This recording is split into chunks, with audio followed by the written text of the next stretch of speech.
Assalamualaikum warahmatullahi wabarakatuh. Innal hamdalillah nahmaduhu wa nasta'inuhu wa nastaghfiruh wa na'udzu billahi min shururi anfusina wa min sayyiati a'malina man yahdihillahu fala mudilla lahu wa man yudlil fala hadiya lahu wa asyhadu an la ilaha illallah wahdahu la syarika lahu wa asyhadu anna Muhammadan 'abduhu wa rasuluhu sallallahu alaihi wa ala alihi wa ashabihi ومن تبعه بإحسان إلى يوم الدين وسلم تسليما كثيرا أما بعد. Hadirin jamaah salat maghrib yang berbahagia, rahimani wa iyyakum. Alhamdulillah. Tak lupa kita mengawali majlis kita dengan pujian kepada Allah Jalla wa Ala dan ucapan syukur kita padanya atas limpahan nikmat yang besar, khususnya kemudahan dalam meniti jalan ketaatan kepadanya. Semoga yang sedikit ini dari ketaatan menjadi sebab bagi kita sekalian untuk mendapatkan ridhonya ketika kita berjumpa dengannya, juga ampunan dari dosa-dosa yang kita lakukan selama ini. Juga tak lupa kita sampaikan salawat dan salam kepada Nabi kita alaihi wassalam dalam rangka menunaikan apa yang Allah perintahkan, ya ayyuhalladzina amanu shallu alaihi wa sallimu taslima. Orang beriman adalah kalian menyampaikan salat dan salam kepadanya dengan sebenarnya, keluarganya, sahabatnya, dan juga orang-orang yang mengikuti beliau sampai akhir zaman.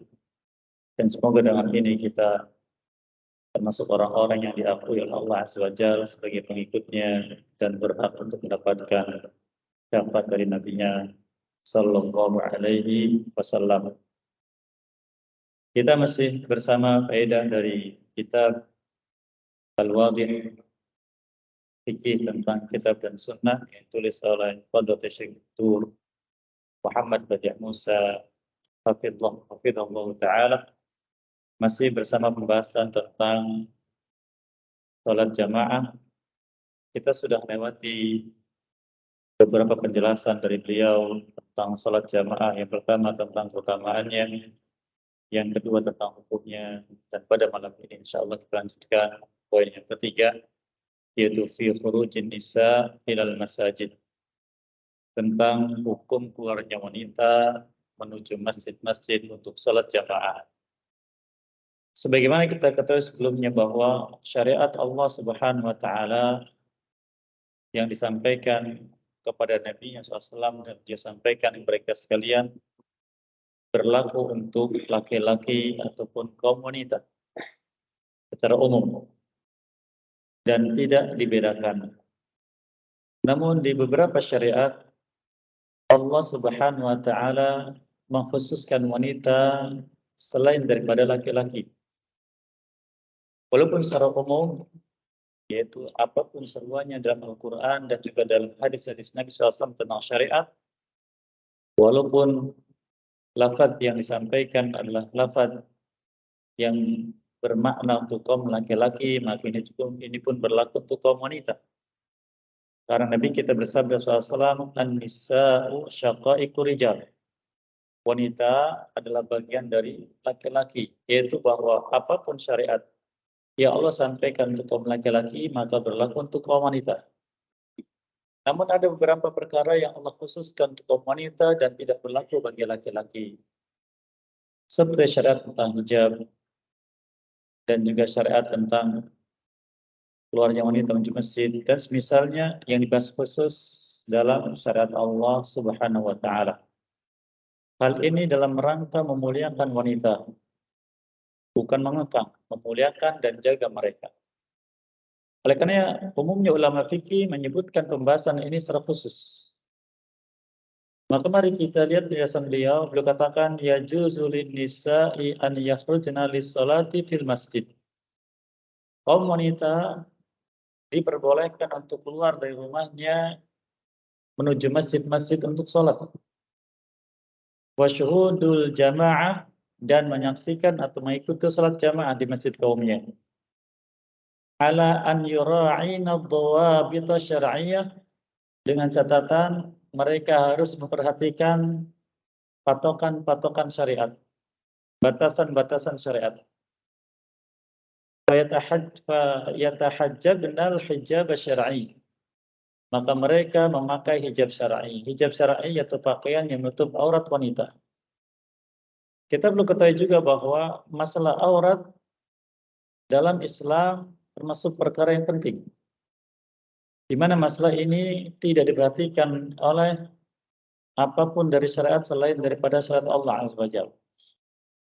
Sebab aurat manusia merupakan di antara sumber atau sebab dari fitnah yang terjadi.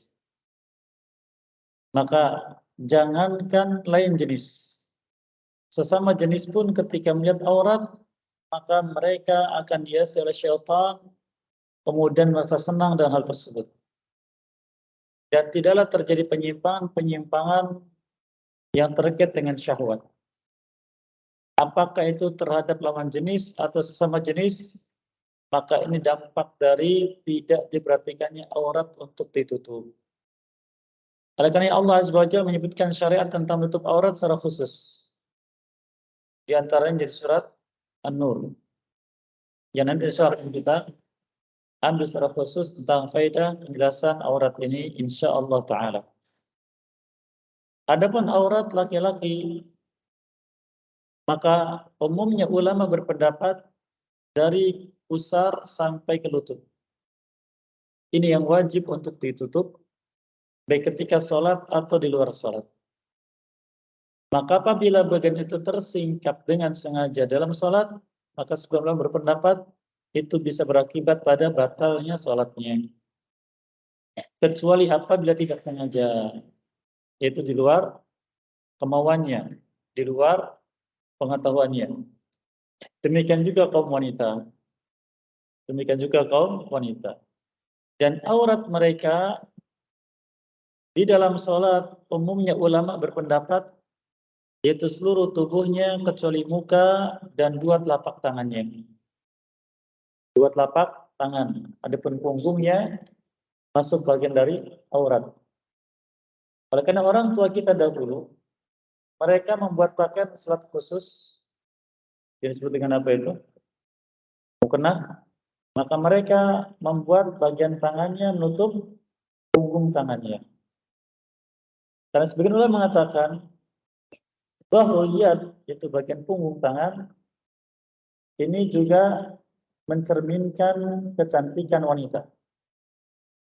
Dari mulai warna kulitnya, halusnya, gemuknya, kurusnya, tercermin di bagian tersebut. Sehingga ditutup, berbeda dengan telapak tangan. Ini tidak jauh beda antara satu dengan yang lain. Oleh karena ulama menganjurkan kita bahkan menekankan untuk menutup aurat baik dalam salat atau di luar salat. Ini bagian dari syarat Allah Azza wa Jalla, dan apabila seorang muslim mampu menjaganya, maka itu bagian dari nilai takwanya. Seperti yang hal tersebut Allah Subhanahu wa taala sebutkan di dalam kitabnya di surat An-Nur. Ya, Allah taala menyebutkan di surat Al-Hajj, "Dzalika wa may yu'azzim sya'airallahi fa innaha min taqwal qulub." Demikianlah orang yang mampu mengagungkan syariat Allah, mengagungkan yaitu memuliakannya, kemudian mengamalkannya. Itu bagian dari nilai ketakwaan hatinya. Ya, dari bagian ketakwaan hatinya. Oleh karenanya ulama kita memberikan penegasan yang kuat akan hal tersebut, agar masalah aurat termasuk masalah yang diperhatikan. Maka keluarnya wanita menuju masjid dikatakan memperhatikan hijabnya untuk menutup auratnya. Wala yakhtalidna birrijal. Yang kedua kata beliau agar tidak berikhtilat dengan kaum laki-laki. Apa itu ikhtilat? Berbau. Dan inilah yang bedakan syarat Allah Azza wa Jalla dengan selainnya. Bahwa walaupun sama-sama pergi ke masjid, namun ada pemisahan. Dan Nabi kita SAW menyebutkan dalam banyak riwayat hadis beliau tentang susunan shaf dalam salat. Disebutkan khairus sufufi rijal awwaluha. Shaf terbaik dari kaum laki-laki adalah yang pertama, yang awalnya. Dan yang paling buruk yang akhirnya. Sedangkan wanita sebaliknya, yang terbaik bagian belakangnya dulu. Dan yang terburuk bagian depannya. Sebelumnya menjelaskan, karena yang paling dekat dengan shaf lawan jenis, dikatakan yang paling buruk itu karena berdekatan dengan lawan jenis, dan ketika berdekatan, syaitan akan bermain dengan hati orang-orang tersebut. Sehingga timbul ria, timbul hal-hal yang beraneka ragam. Tapi ketika jauh, maka tidak ada pikiran semacam itu. Kemudian beliau katakan yang ketiga, wajtanibna ma yuthiru syahwah wa yad'u ilal fitnah. Kemudian yang ketiga, kaum wanita yang pergi menuju masjid, hendaknya mereka menjauhkan diri dari menggunakan hal-hal yang dapat memancing syahwat, yaitu kecenderungan lawan jenis kepada dirinya, sehingga tertarik, atau penasaran, atau suka. Wa yad'u ilal fitnah, sehingga mendorongnya untuk terjerumus dalam fitnah. Fitnah di sini yaitu wal'iyadzubillah khalwat, yaitu berdua antara laki-laki dan perempuan.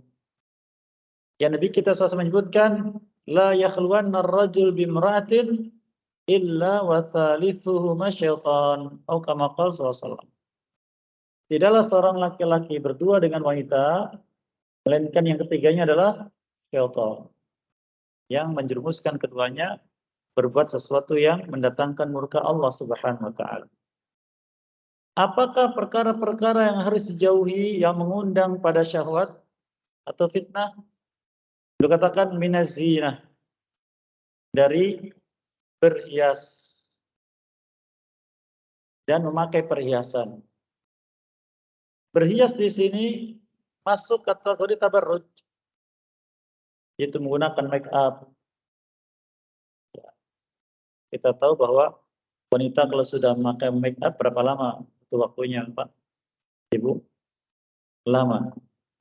Ini mau ke masjid, maka tidak perlu menggunakan make up yang mengundang fitnah, seperlunya. Kemudian juga perhiasan yang sampai mengeluarkan bunyi, gelang di tangannya, gelang di kakinya. Oleh karena sebelum berwasiat bagi wanita yang memakai perhiasan adalah tidak menimbulkan bunyi. Tidak menimbulkan bunyi yang bisa memancing pendengaran lawan jenisnya dan tertarik. Kemudian wattib, wewangian. Wanita yang keluar rumah khusus menuju masjid hendaknya menghindari wewangian. Dan nanti akan disebutkan insyaallah dalil-dalil hal tersebut. Wasautul hasan, dan suara yang menimbulkan sakit hati lawan jenis. Oleh karena sebagian wanita, kata sebagian ulama, yang secara tabiat suaranya lembut, suaranya manja, maka dia menahan diri ketika bicara. Karena suara yang seperti itu dapat memancing syahwat lawan jenis. Kemudian beliau Hafidh Ta'ala menyebutkan hadis-hadis hal tersebut. Inilah kita diajari oleh beliau secara khusus dan yang lainnya, bahwa ketika kita mendapati hal-hal yang terkait dengan syariat, harus bersumber kepada wahyu. Karena demikianlah kekhususan dari syarat ini. Tidak kembali kepada katanya, kata fulan, kata alim fulan. Apabila ucapan itu tidak berdasar pada wahyu, maka tidak bisa diambil. Kecuali kalau itu terkait dengan etika, terkait dengan adab, maka silahkan. Tapi kalau sudah terkait dengan masalah hukum, masalah cara beramal, masalah keutamaan amal, tidak boleh bersumber dari apapun kecuali dari wahyu. Kitab Allah dan sunnah Rasulnya Sallallahu Alaihi Wasallam.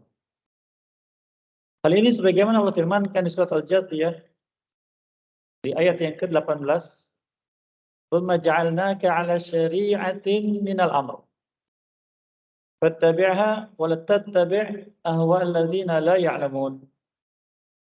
Allah sebutkan di sini yang maknanya, kemudian kami menjadikan wahai Muhammad SAW di atas syariat ini. Kalau sudah bicara syariat, maka bicara keyakinan, bicara amal, dan bicara tentang baik dan buruk. Kami jadikan dirimu di atas syariat ini berdasarkan perintah. Perintah siapa? Tentu perintah Allah pada beliau. Maka ikuti syariat tersebut dan jangan engkau ikuti hawa nafsu. Hawa nafsu itu keinginan atau pendapat.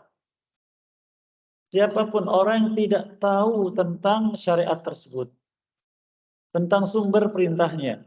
Ini Allah yang tegaskan. Sehingga kita pun harus mencermati itu. Dan apabila kita cermati ulama kita, yang dikenal mereka sebagai rujukan dalam ilmu, itulah kebiasaan mereka dari berbagai mazhab. Cukuplah barangkali sebagai contoh yang masyhur atau terkenal dari masa ke masa dalam mazhab yang dipakai negeri kita ini, Imam Nawawi rahimahullah ta'ala. Demikian juga Imam Ibnu Hajar rahimahullah ta'ala. Dan yang lainnya, maka demikianlah kebiasaan mereka. Maka beliau bawakan di sini hadis yang pertama tentang adab bagi wanita pergi ke masjid. Hadisnya dari Ibnu Umar radhiyallahu anhu diriwayatkan oleh Imam Abu Dawud rahimahullah dengan isnad yang sahih. Rasulullah SAW bersabda, "La tamna'u nisa'akumul masajid wa buyutuhunna khairun lahun." Janganlah kalian, wahai kaum laki-laki, melarang kaum wanita pergi dari rumah kalian menuju masjid-masjid. Dan rumah-rumah mereka lebih baik untuk mereka. Hadis ini penjelasan tentang ibahatu khurujil mar'ah ilal masajid. Diperbolehkannya wanita keluar rumahnya menuju masjid. Wala yajuzu liwaliyiha an yamna'uha. Dan wali-walinya tidak punya hak untuk melarangnya.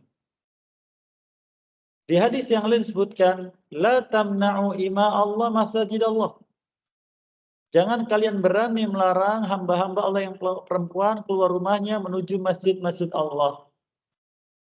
Jadi kalau ada istri, anak perempuan atau ibu minta izin kepada ayahnya, suaminya, pamannya, kakak adiknya laki-laki, izin keluar rumah menuju masjid, tidak boleh dilarang.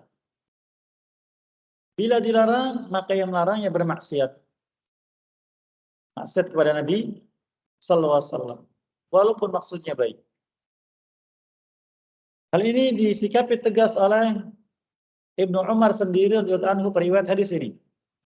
Ketika beliau membawakan hadis ini menyampaikan kepada sebagian anaknya yang bernama Bilal bin Abdullah bin Umar radhiyallahu anhuma, dia mengatakan, wallahi la amna'hunna.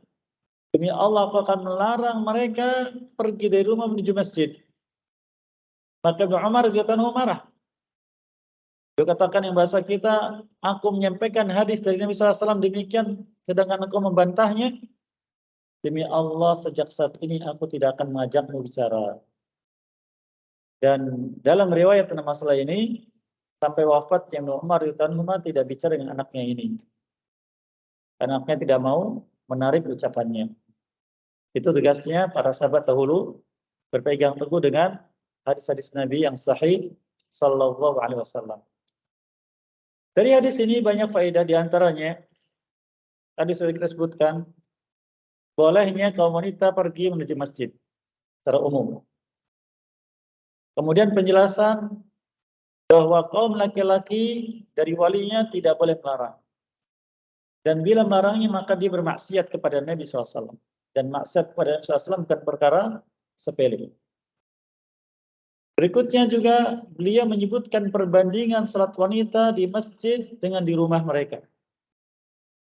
Padahal kita tahu di hadis-hadis sebelumnya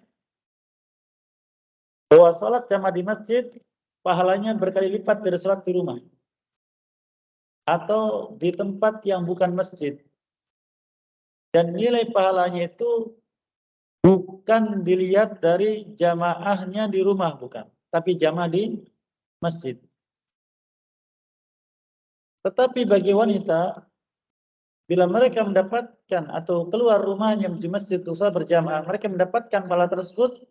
Tapi bila mereka memilih salat di rumah, maka pahalanya lebih besar dari yang dia dapat ketika salat di masjidnya. Dari lafaz wa buyutuhunna khairun lahun, dan rumah-rumah mereka lebih baik untuk mereka. Kata sebagian ulama menjelaskan bahwa keutamaan yang tidak disebutkan bukan berarti tidak ada. Dan ini hikmah yang besar. Yang hanya Allah yang tahu apa yang pantas untuk hamba tersebut. Dan besarnya pahala amal dilihat dari beberapa unsur. Yang pertama, bila dikerjakan karena iman. Kita beramal apapun jemaah, hanya karena iman. Yang kedua, dikerjakan karena ilmu. Kita tahu ilmunya, ada perintahnya, tahu cara pelaksanaannya, tahu keutamaannya, karena ilmu. Yang ketiga, ikhlas. Hanya mengharapkan balasan dari Allah di akhirat. Bukan mengharapkan apapun di dunia ini.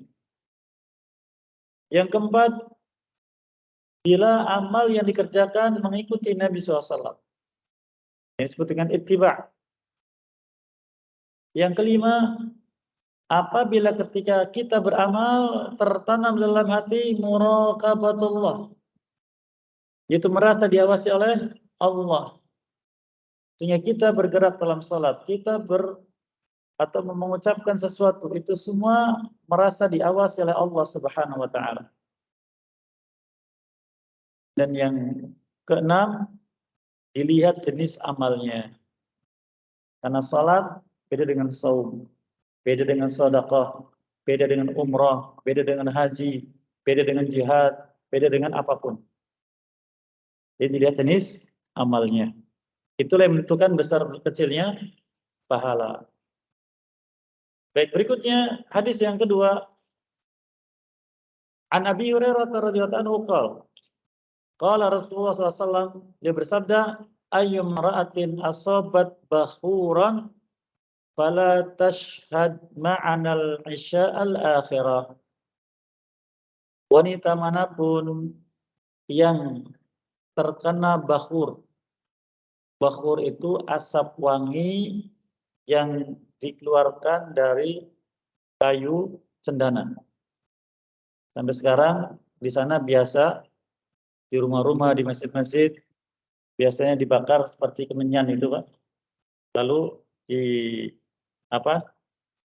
bajunya diasap sehingga menjadi wangi. Dan ini kata ulama, walaupun lafadznya bakhur, tapi berlaku untuk wewangian secara umum. Nah, di sini penjelasan bahwa wanita manapun yang dirinya, baik tubuhnya atau pakaiannya terkena wangian, maka jangan menghadiri salat isya terakhir bersama kami. Larangan. Ustaz, memang salat isya ada berapa? Beliau katakan al-isya al-akhirah. Dalam bahasa Arab, apabila ada dua perkara yang beriringan dekat, itu biasa disebut nama yang sama. Contohnya azan dengan iqamah, itu disebut dengan azanan, dua azan. Ayah dan ibu, dua orang tua disebut dengan abawan. Mana yang kuatnya? Ayah yang kuatnya, maka abawan. Azan yang kuatnya, maka azanan. Isya dengan apa di sini? Dengan maghrib. Yang kuat Isya karena waktunya lama dan rakaatnya lebih banyak, maka Isya. Jadi salat maghrib ini disebutkan salat Isya, tapi al-Isya al-ula, Isya yang pertama. Maka waktu Isya berikutnya al-Isya al-akhirah, Isya yang kedua. Nah, begitu. Ada gambar Bapak Ibu ya? Jadi setelah lafaz hadis juga kita harus paham. Sehingga tidak kembali kepada makna bahasanya begini, tidak.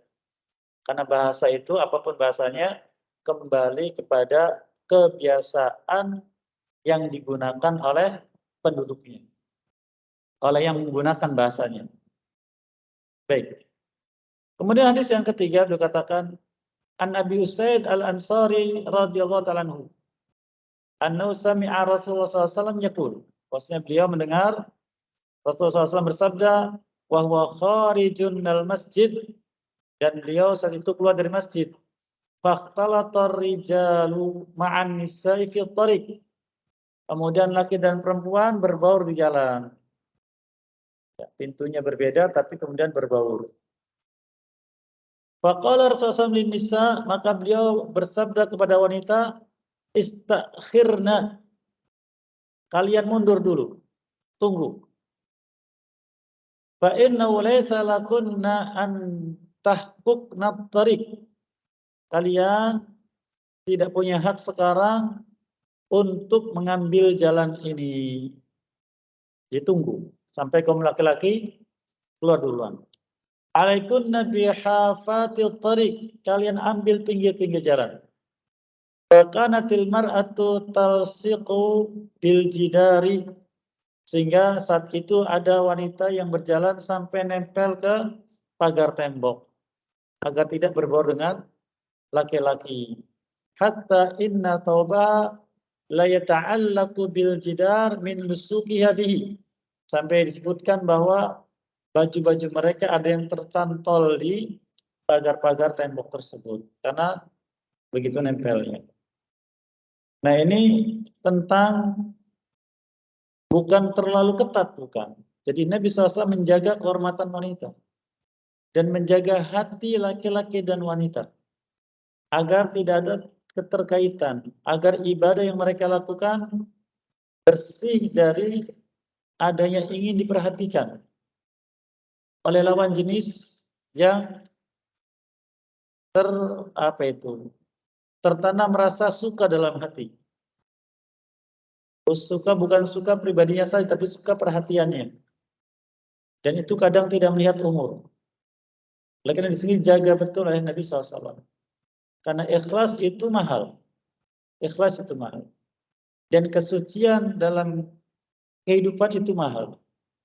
Namun ketika syarat yang mulia ini tidak dijaga oleh kaum muslimin, oleh pribadi muslim, dan menganggap remeh, maka akhirnya terjadi hal-hal yang dikhawatirkan terjatuh kaum muslimin pada perkara tersebut. Seperti yang sekarang banyak terjadi. Pergaulan laki perempuan bebas sampai walhamdulillah, bagaimana? Tidak aneh dan tidak asik.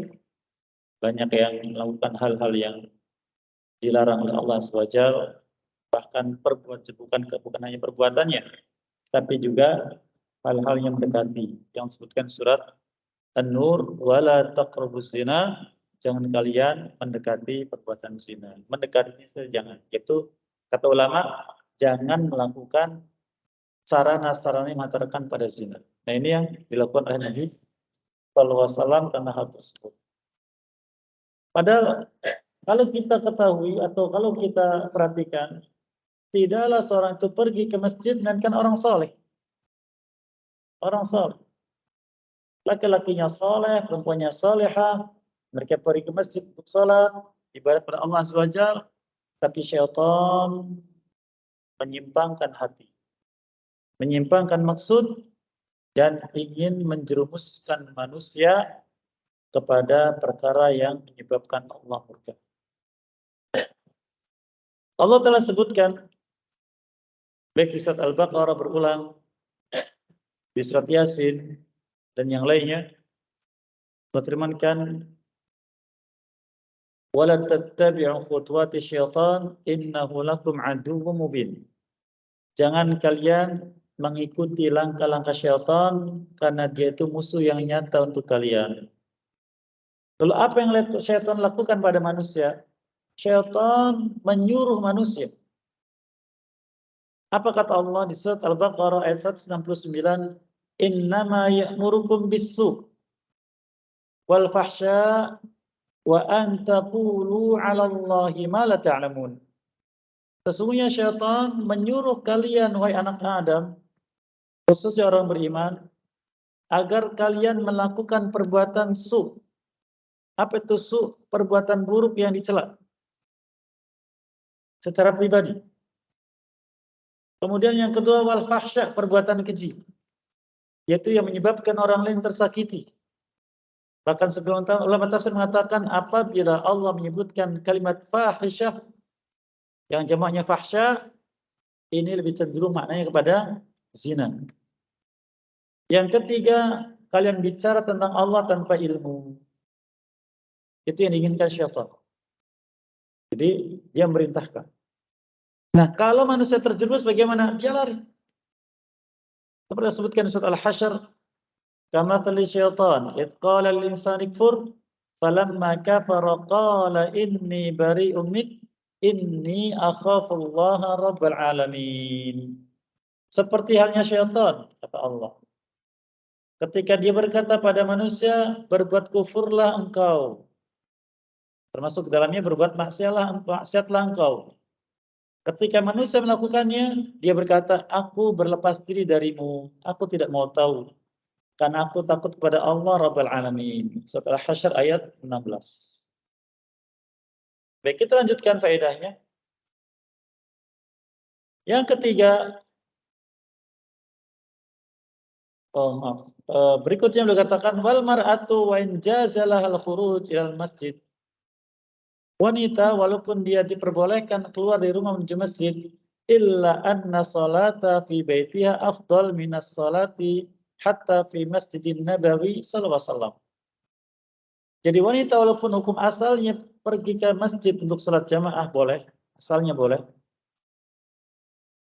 Tetapi salatnya dia di rumahnya itu lebih utama dari salatnya di masjid, bahkan dibandingkan dengan Masjid Nabawi. Kita tahu salat di Masjid Nabi berapa pahalanya, Pak? 1000 kali lipat. Nah, di sini beliau katakan salatnya di rumahnya lebih baik walaupun dari salat di Masjid Nabawi. Ustaz, kalau begitu kita nggak perlu ke Masjid Nabi. Bukan begitu. Ini maksudnya perbandingan pahala. Tapi kalau kita ada kesempatan untuk ziarah Masjid Nabawi dan memenuhi syaratnya, ya tetap ke sana. Karena ini termasuk ibadah yang besar. Hal ini sebagaimana beliau bawakan hadis Nabi SAW an Ummi Humaid. Ummi Humaid, seorang sahabat wanita, istri dari Abi Humaid As-Sa'idi radhiyallahu anhu, seorang Ansar. Anna ja'at ila Nabi SAW. Suatu hari beliau pernah datang kepada Nabi SAW minta izin. Ya Rasulullah, inni uhibbus salata ma'ak. Aku sangat suka salat bersamamu di masjidmu. Qad alimtu annaki tuhibbina as-salah ma'i. Kata Nabi SAW, aku tahu engkau sangat suka salat bersamaku. Nah, ini metode Nabi SAW dalam memberikan nasihat. Jadi menyambut dulu. Ya, bukan langsung melarang atau tidak peduli, menyambut dulu. Wa sholatuki, lalu beliau berikan petunjuk. Wa sholatuki fi baitik khairun min sholatiki fi hujratik. Wa sholatuki fi hujratik khairun min sholatiki fi darik. Wa sholatuki fi dariki khairun min sholatiki fi masjidi qaumik. Wa sholatuki fi masjidi qaumik khairun min sholatiki fi masjidi. Hadisun hasan. Kata beliau, aku tahu engkau sangat suka salat bersamaku, tetapi salatmu di rumahmu lebih baik daripada salatmu di kamarmu. Dan salatmu di kamarmu lebih baik daripada salatmu di dar. Dar itu rumah yang luas. Jadi yang ditutup dengan pagar. Dan sholatmu di rumahmu itu lebih baik daripada sholatmu di masjid kaummu. Dan sholatmu di masjid kaummu lebih baik daripada sholatmu di masjidku ini. Jadi berurutan. Jadi di sini ulama mengambil faedah bahwa sholat yang wanita di kamarnya yang khusus, yang dia tidak keluar dari kamar itu lebih baik dari sholat dimanapun, termasuk di Masjid Nabawi. Mengapa demikian? Kata sebagian ulama, li'annahu astar. Karena itu lebih tertutup dari pandangan mata orang lain. Khususnya dari lawan jenis. Karena syaitan apabila mendapati ada wanita keluar rumah, maka akan dihiasi pandangan mata laki-laki melihatnya. Coba saja kalau misalkan ada laki-laki rambutnya panjang keluar rumahnya. Lalu ada laki-laki lain yang lihat, disangkanya apa, Pak? Perempuan, ya kan? Tergoda. Ternyata ketika dilihat wajahnya, ternyata ada kumisnya. Begitu karena syaitan. Sehingga disebutkan dalam sebagian rawi dari Nabi SAW, innal mar'ata idza kharajat min baitiha istashrafa syaitan. Wanita bila keluar di rumahnya, maka dihiasi dirinya untuk dipandang oleh kaum laki-laki oleh syaitan. Jadi hiasi. Dijadikan sebagai sumber fitnah, sumber ujian. Sehingga lawan jenis terperosok dalam penyimpangan. Dan ini suatu keburukan. Nah, hadis yang mulai ini tentang masalah salat di rumahnya lebih baik, ini menjadi petunjuk bahwa wanita memang tempatnya di rumah, khususnya untuk sholatnya. Namun demikian, dia diperbolehkan kalau ingin sholat di masjid. Karena kadang iman manusia itu naik dan turun. Dan naiknya iman itu kadang dipengaruhi oleh ketika berkumpul dengan bersama orang beriman. Melihat fulan, Masya Allah ibadahnya bagus, semangat, bacanya bagus, semangat imannya. Naik imannya, semangat untuk beramal soleh. Seperti itu. Dan itu perlu. Dan itu perlu. Baik, berikutnya poin yang keempat. Selesai dari poin yang ketiga tentang keluarnya wanita dari rumahnya untuk sholat jamaah di masjid. Dikatakan fadlu wa adabil khuruj ila shalah wa dukhulil masjid. Keutamaan dan adab keluarnya kaum muslimin dari rumahnya menuju masjid dan adab masuk masjid. Ini juga sangat penting. Di mana Nabi kita SAW menjelaskan keutamaan-keutamaan amal sebagai pemacu semangat dalam beramal. Maka tidak jarang beliau menyebutkan keutamaan amal. Namun secara umum setiap amal saleh, baik yang wajib atau yang sunnah, itu ada keutamaan yang melekat dengannya. Dua keutamaan. Setiap amal saleh, baik yang wajib atau yang sunnah, ada dua keutamaan yang melekat dengannya. Apa itu? Yang pertama, sebab diampuninya dosa. Yang kedua, sebagai jalan yang menghantarkannya kepada surga Allah Azza wa Jalla. Oleh karena Allah Azza wa Jalla menyebutkan surat Al-Imran secara umum. Di ayat yang ke-133, "Wasari'u ila magfiratin min rabbikum wa jannatin 'ardas samawati wal ard u'iddat lil muttaqin." Bersegeralah kalian untuk beramal yang menjadi sebab dosa kalian diampuni oleh Tuhan kalian Allah Subhanahu wa taala. Dan mendapatkan surganya yang luasnya seluas langit dan bumi yang dipersiapkan bagi orang yang bertakwa. Di sini sebenarnya menyebutkan bahwa amalan-amalan takwa itu sebagai sebab untuk mendapatkan dua keutamaan tadi, ampunan dosa dan surganya. Dan takwa itu adalah melaksanakan kebaikan-kebaikan dan menjauhi keburukan-keburukan karena iman kepada Allah dan mengharapkan balasan dari Allah. Ini patokannya. Karena iman kepada Allah, mengharapkan balasan darinya, dan agar terhindar dari azabnya. Itulah takwa. Dan ini disebutkan Nabi SAW dalam banyak hadis beliau, khususnya tentang Ramadan. Yang sering kita dengar kalau datang bulan Ramadan. Dia bersabda, "Man shoma Ramadana", barang siapa melaksanakan siam Ramadan wajib.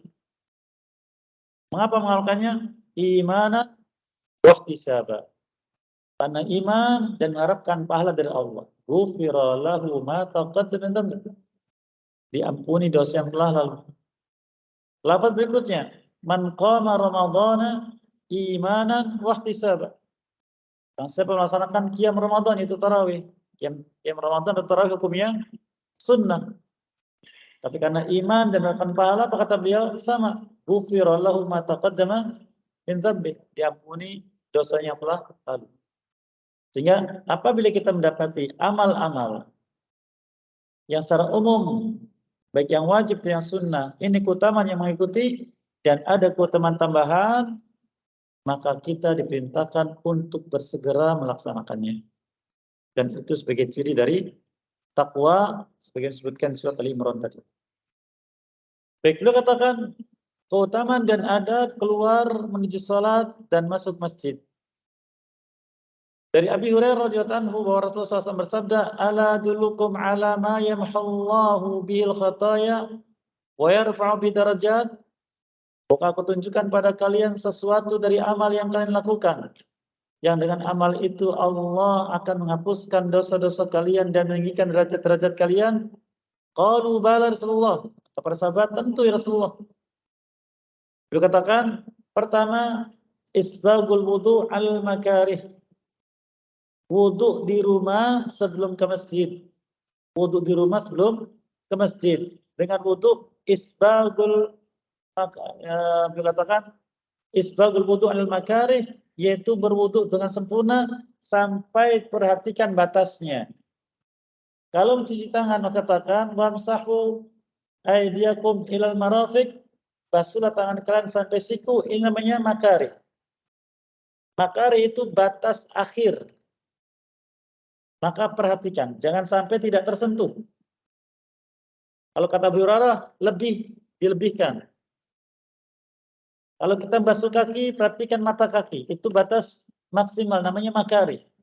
Jangan sampai tidak tersentuh air, begitu. Ini yang pertama. Yang kedua, wa kathratul khutwa ilal masajid. Memperbanyak langkah menuju masjid. Di riwayat yang lain disebutkan kaki kanan mencatatkan pahala, kaki kiri menghapuskan dosa. Wa intidharus shalah ba'da shalah, dan menunggu salat setelah salat. Contohnya sekarang. Kita selesai salat maghrib, menunggu salat isya. Itu namanya intidharus shalah ba'da shalah. Menunggu salat setelah selesai salat. Fadzalikumur ribat, itu adalah ribat. Apa itu ribat? Ribat kata sebagian ulama yaitu amal-amal yang dapat menghantarkan hamba kepada surga Allah SWT. Dan dapat menjauhkan dari azab Allah. Jadi kalau amal itu ribat, maka segera kita lakukan. Nah, oleh karena sangat jarang dari kita ketika musad jamaah wudu di rumah. Ini petunjuk dari beliau sama. Nah, habis waktunya, saya kira sampai di sini dulu. Dan saya akan melanjutkan tentang keutamaan ini di majelis akan datang dan mengizinkan apa yang baik sambil berkait dan merasa melakukannya. Apa yang keliru sambil dimaafkan dan diampuni sekalian. Bapak Ustaz Muhammadin wa ala alihi wa sahbihi nur dawana alamin. Assalamualaikum warahmatullahi wabarakatuh.